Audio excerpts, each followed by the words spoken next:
sisters were killed and their mother wounded by a gang of Islamic extremists in the Al-Qaeda section of Mosul, Iraq. The gunmen shot one of the sisters as she was waiting for a bus outside their home. Then they stormed into the home, killed the other sister, and injured their mother. A bomb placed by the assailants at the entrance of the house detonated as police arrived on the scene, injuring several officers. Wake up in the morning with my mind at ease. Before it's time to leave, I gotta find my keys. Searching around, trying to find where my CDs went. But I'm lazy though, I might turn on the radio. Do I have a constant recognition of grace? I see I'm freely able to give him his praise, cause I live in the States. The day may get a little rough and bumpy. All the while my sisters and brothers are suffering in other countries. On July 20th, Pastor Abraham was assaulted by Hindu extremists in India. According to the context in India, during a worship service at Friends Mission Prayer Band Church in a small village, 20 members of a radical Hindu group assaulted Pastor Abraham in the presence of his family and congregation. During the attack, the mob destroyed all the Christian literature in the church, including Bibles. To all those who rejoice in the Father, please go and read Voice of the Martyrs. There are so many things we're oblivious to. Christians in third world countries live in this truth. Sometimes I can't grasp it, man, but God has a plan. Pastor Shahid William, killed by men in Pakistan. For the cause of Christ, he lived a life full of horror. Husband and father leaves behind a wife and a daughter. Hundreds of Christian homes, they burned them to the ground. It's been going on for years, but we're learning of it now. Beatings to death or forced Islamic conversion, but they don't conform, knowing that our God will preserve them. Believers in Indonesia really love Jesus, cause their profession comes with fatal oppression. I once saw an interview where a girl was crying hysterically about a time where two men would do the unthinkable. They didn't send her to the maker, but these Christian haters beat her and raped her just for loving our Savior.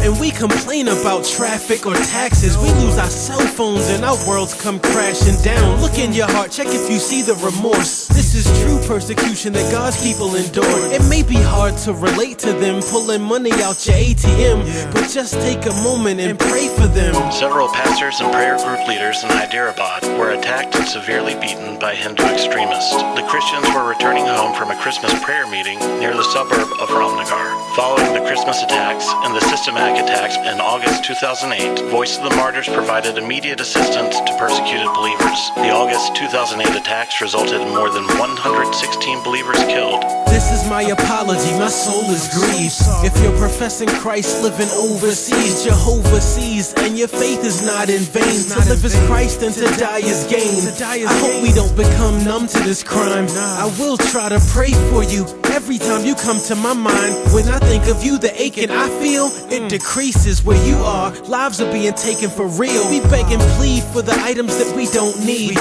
We don't pay attention to the things we don't see. Americans are mesmerized by the sensations of fame. We perfected idolatry, infatuation for gain.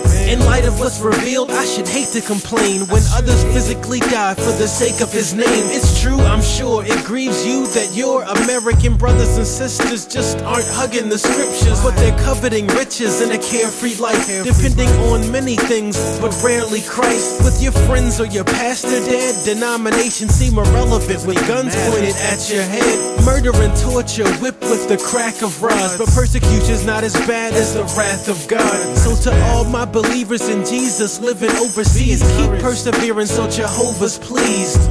Recently, a Saudi member of the religious police cut his daughter's tongue off and burned her to death for converting to Christianity. Her brother found some Christian articles written by her, as well as a cross sign on her computer screen. Since then, he started to insult her and blame the internet for pushing her to change her religion.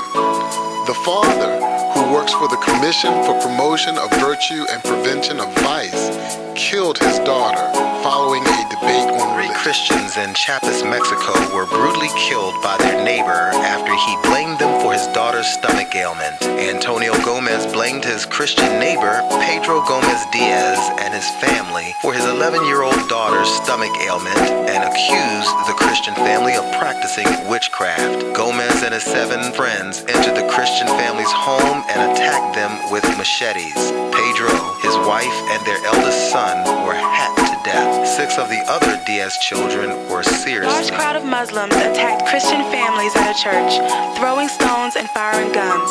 a young woman named Sandul and her father were arrested after a mob from the local mosque surrounded their house. Loudspeakers from different mosques broadcast accusations that Christians had disgraced the Quran, calling Muslims to attack and burn their homes. The angry crowd threw stones and set fire to Sandul's home. Christians believe Sandul and her father were targeted and arrested because they were aggressively winning villagers to Christ.